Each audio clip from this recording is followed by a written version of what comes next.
This is Betsy Jensen, and you are listening to Unstoppable Body and Mind, episode 124 10 Myths About Pain. In this podcast, we learn to upgrade our brain and understand the power of our thoughts, to heal and to create the results we want in our life. Become the person in control of your healing and make peace with your life. Become unstoppable, body and mind. Hello, my loves. This episode is a compilation of the 10 biggest myths or misnomers that people have about pain, and especially about chronic pain. I definitely knew very little about chronic pain, even though I worked with people in pain for over 2 decades. I was trained as a physical therapist, and my understanding from being trained over 20 years ago was that pain means something is broken in the body, some damage. And as you'll see with these myths, we really know a lot more about pain now and how it behaves, as well as what causes chronic pain and what the best way is to treat it. So, the first myth that I believed for many, many years was that pain was a sign of tissue damage. Pain means that there's something wrong or being injured, or the alignment is bad, and pain is this indicator from the body that something is broken or not how it should be. But what we actually know is that pain is created in the brain, and very real pain can occur in the body without there being any signs of tissue damage. We also know now that they've been doing MRIs on pain-free people that some of the things we thought were contributors to pain actually occur in pain-free people. So things like herniated discs and spinal stenosis and arthritis and disc degeneration, these things are actually found very commonly in pain-free people. So there are normal abnormalities when we age, and not all of these things actually cause pain, especially if it's been more than 3 to 6 months, because that is the normal healing time. There are a couple really interesting cases that show this. One was a man who was a construction worker who jumped down and a nail went through his boot. He was in so much excruciating pain, they had to sedate him to cut off his boot, and they were surprised to find that the nail actually went between the toes and there was no damage to his tissues at all, not even a scratch. But he had very real pain. His brain perceived that danger of the nail going through his boot and created pain for him to stop what he was doing and go get medical attention. Another example of how the brain can create pain is a placebo car crash study that they did, where people were simulated to have been in a car crash, but their necks actually didn't move.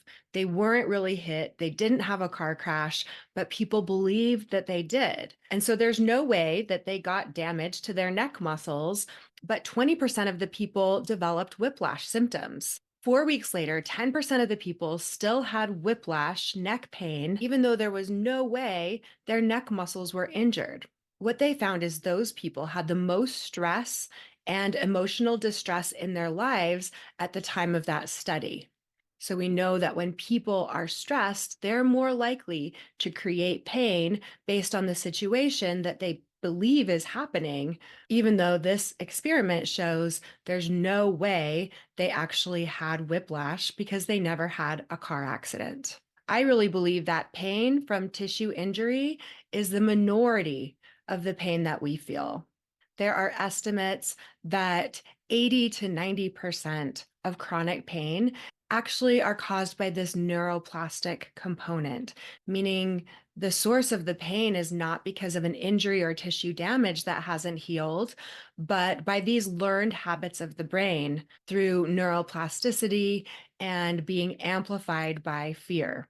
So all pain is actually created in the brain, and our brain just does its best job that it can interpreting the signals from the body and the environment. So if we get a cut on our finger, it's not our finger that's actually hurting. The receptors send information to our brain and spinal cord, and our brain is what produces the pain that we feel in our finger. The brain can produce all kinds of symptoms in the body, not just pain. It could be gassiness and bloating from IBS. It could be tinnitus or dizziness. It could be fatigue from the state of freeze.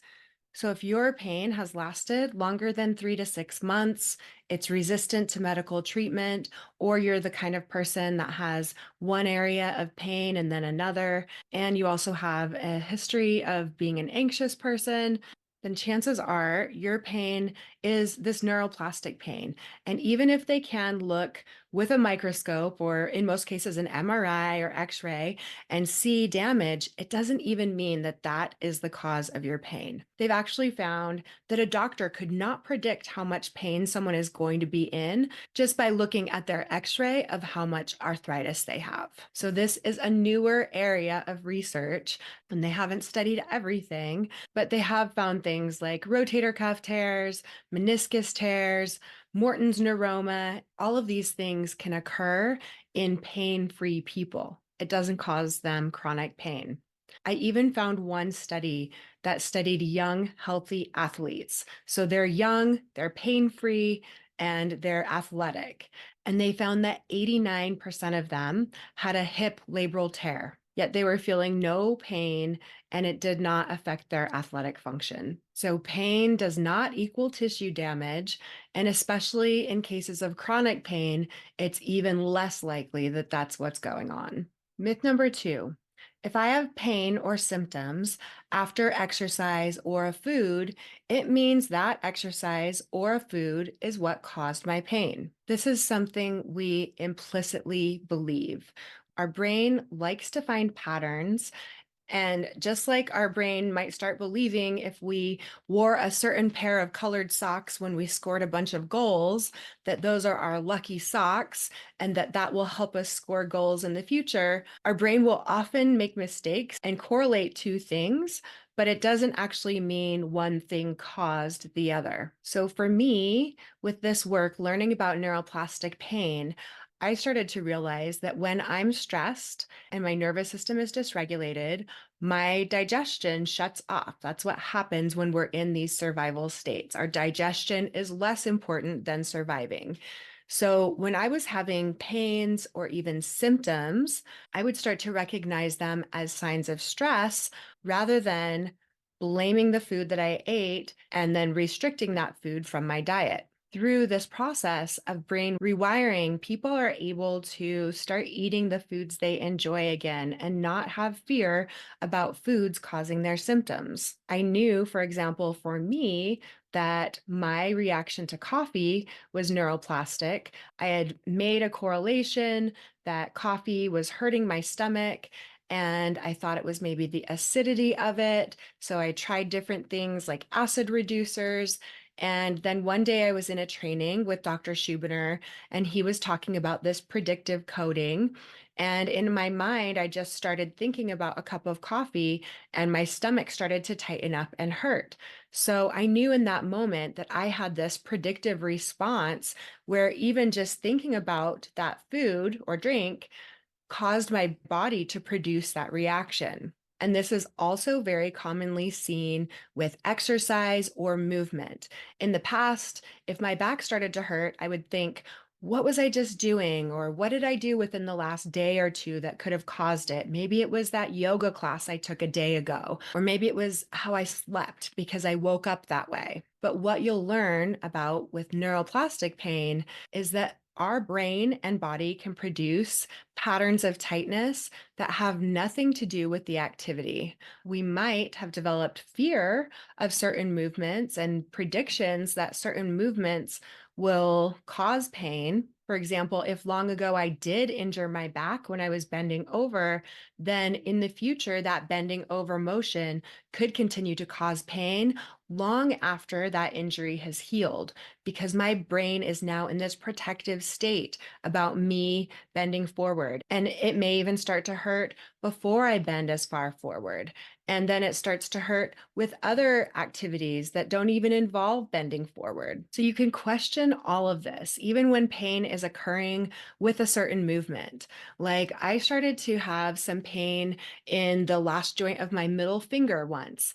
And so every time I moved it, I noticed that there was this pain, and I thought, oh, maybe it is like arthritis or some calcification or gout. And I noticed that the pain wasn't always there. So that's a sign that it is most likely neuroplastic. Sometimes I'd bend my finger and it would hurt, and other days it wouldn't. And then one day my finger was bugging me, and I also was having some jaw pain that had started on one side and went to the other. And I thought, I am just going to journal. And I did this rage on the page exercise. I did this free writing about all the things that I was mad about or had emotions about or felt sad about. And a lot of stuff came out that I wasn't really realizing was a big deal to me. And that pain in my finger totally went away, as well as the pain in my jaw. So pain with or after movement does not even mean that it was the movement that caused that pain. Myth number 3, the longer I've had pain means the longer it will take to heal. Now, this can be true to some degree. The longer you've had some neural pathways that have been wiring and firing together, the stronger those neural pathways become, and the longer it can take to rewire them. But it's also possible for people to change their beliefs, have a new insight, change the way they're relating to themselves or the pressure they're putting on themselves, and their pain can quickly go away. This is not to say that if your pain doesn't quickly go away, that you're doing it wrong or this won't work for you. Patience is very important with this process, so you don't have to rush things, but also know that you don't necessarily have to give yourself several years or decades of healing if you've been in pain for several years or decades. Myth number 4, I will have to relive traumatic experiences in order to heal from them. Once you learn about the role the nervous system plays in pain development, then you may start to think, oh, I have a lot of stuff to uncover. I have a lot of traumas to go over, and I'll have to go back year by year of my life and address all the traumas and go back through them in order to heal. And it doesn't really work that way. Most of the time with my clients, I don't have to actually go through and have them relive any of their experiences of abuse or trauma from their childhood. They just need to understand what happened and the survival states that their nervous system started to go into because of what was going on. Then, when they can identify those survival states going on now, they can rewire their brain from this present moment, teaching their nervous system that they're safe now. And that is like unwinding one string from a big clumped up ball of string that you can pull out and unwind and rewire. So we don't have to go back through searching for old experiences to try to find the traumas and relive them. We can use how the body is reacting now, the survival states that it's presenting with now, and rewire or neutralize those traumatic responses from years and years before. Number 5, if I don't have significant childhood trauma, then I shouldn't have chronic pain. You may have heard of the ACEs, the Adverse Childhood Experiences study. It's a study they did over several decades showing that when people have traumatic events, adverse childhood experiences in their youth, that they are more likely to have health problems, especially autoimmune conditions and things like chronic pain when they're adults. But it doesn't mean that everyone who presents with neuroplastic pain has gone through significant childhood traumas. It could be that you had some traumas as an adult, or it could even be that you didn't have capital T traumas, but you had many little t traumas. For me, for example, I had a great, loving family, supportive parents who were there for me. My ACEs score is so low, but I developed some of the personality traits that people with chronic pain have: perfectionism, people pleasing, wanting to be good, having a strong sense of duty, feeling like I needed to be busy all the time, extremely self critical. I believe that environment I grew up in did play a part because I was raised in a very religious culture where most of the time I felt like I was not good enough. But again, I didn't really have any of those big T traumas like abuse or neglect or witnessing violence in the home. There was none of that. And many people that I've talked to feel the same way. Their childhoods were relatively uneventful, but maybe they moved once when they were a child, or they got bullied by someone in school. That is enough to put that nervous system on high alert and cause neuroplastic pain later in life. Myth number 6. If my pain is mind body, I need to have 100% belief before I can heal. Many people have been told many confusing things about their pain, and they might be new to this mind body approach.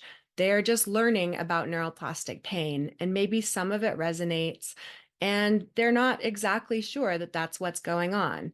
Maybe they deep down still have a belief that something structural is going on and their doctor just hasn't found it yet. But they may have some evidence that they have at least some component of neuroplastic pain. And as they start to learn techniques to calm their nervous system, ways to react with less fear, and the personality traits that they can identify and change, they can start to decrease their neuroplastic pain even without that 100% belief. In fact, it's kind of rare that someone hears about this approach and believes 100% that this is them, that nothing structural is involved and it's 100% neuroplastic. Most people start with the belief that it's probably some of both. And then as they do this work, they can realize actually it was all neuroplastic and there's no actual need for these chronic pain conditions, and they can become chronic pain free. But even if you start with just a little bit of belief and then keep looking for evidence that your pain is behaving in more of a neuroplastic way, you can build that evidence you need as you go along. And you might just surprise yourself at how much your pain can change when you view it differently. For example, one of the hallmark signs of neuroplastic pain is that it comes and goes. And I did have one client that had pain that would come and go over different places of his back. But in one place in his back, he said the pain was constant, it was always there. After a couple months of doing this work, he actually noticed he was very distracted doing some projects and realized that pain in that part of his back was actually not there during that time he was distracted. And this is pain that he had believed was structural and was constant. So, just doing some of this work, calming his fear for the other areas of pain, helped him decrease pain in this area as well. Myth number 7. I have to be perfect at healing. Perfectionism is actually one of the personality traits that keeps chronic pain going. So many people who show up to this work with chronic pain have this perfectionistic attitude about healing, which actually slows down their healing progress. There's no 1 through 5 that you can just check all the boxes and do perfectly and know that that is exactly how you're going to heal. It's different for different people, and usually having a urgent, perfectionistic, overdoing kind of approach causes the process to take longer. For me, it was definitely a process of learning to do less and to rest more and to do more self-care and play than it was for me to take a bunch of actions like journaling and meditating and doing it a prescribed amount of time each day. In fact, it's not even the activity itself that causes healing or not. It's the emotion, the nervous system state that we're doing those activities from. For example, I might find that a restful, distracting activity that I like is watching a TV show, letting myself just veg out and relax and consider that some self care. But someone else may watch a TV show and in the back of their mind, they're thinking, I shouldn't be doing this. I have so much to do. Why am I just sitting here? I should be doing something else. I feel really lazy. This is dumb. So they're not going to have the same calming effect from watching TV as someone who believes that it's soothing and fine and a treat for them. Someone may believe that journaling is helpful to decrease their pain. And so they're journaling with a lot of intensity and urgency and forcing themselves to do it twice a day and thinking the longer they do it, the better. But because they're coming from this state of urgency, they're actually still in the survival state of flight, trying to do more so that they can feel safe. So it's not as much what we're doing or not doing, but it's the state of the nervous system that we're in and the emotions that we're having that will determine what result we have. The main way to decrease neuroplastic pain is to decrease our fear and to be in the rest and repair state. So there's no such thing as being perfect at healing because there's no perfect checklist that's a one size fits all for what people need to do to heal. Myth number 8. If I have neuroplastic pain, it means that I'm weak. Some people are more likely to be sensitive and to express symptoms through their bodies. But everyone has mind-body conditions to some degree. You may be very nervous to speak in front of people and your stomach gets upset. People have even thrown up from feeling so nervous. That's just a normal physical way the body displays the emotions that are going on at the conscious or subconscious level. Blushing is another example that you may have something even subconsciously that triggers you to feel embarrassment. And then you have this change in your body that your face gets red and your cheeks get warm. Your mind and body are always working together, and having symptoms in your body just means that your nervous system got triggered. People with more sensitive nervous systems could be more easily triggered, but it doesn't mean they're weak. If anything, their mind-body connection is strong. We just want to calm the nervous system, regulate it more and more so that not everything is perceived as dangerous. People who use this process can actually find that their sensitivity can be their superpower. When you start to know what's going on with your body and the cues it's giving you, you have this extra sensory perception that people around you may not have. Thinking of yourself as weak or broken or fragile only increases the chance that you will have these mind-body symptoms. And especially when you react with frustration, many people think, why me? I can look at other people who must have stressors in their life and they're not having these symptoms. But that kind of thinking only slows down your healing process. Chances are other people are struggling with things that we don't have any idea about. So comparing your level of sensitivity to someone else's is really not helpful and probably not accurate. Even after I resolved my chronic conditions, I've continued with coaching, and I found myself saying something very similar with my ex. Our relationship has not been great, even after divorce. And I found myself saying, why me? Why do I have to have an ex-husband? Is so unpleasant to deal with and keeps having these problems with me. And that's when I realized I sound so much like so many of my clients that are saying, why me? Why do I have to deal with this? I believe that we are on this earth to learn certain lessons in our lifetime. And the lessons that you'll learn through this mind-body approach can help you in all aspects of your life with connection with other people, with showing up as your biggest and brightest self, not being scared to go out and evolve. Pain just might be your entry point to learning about your fear responses and how to overcome them. And you have the opportunity to let your sensitivity become your superpower. Myth number 9.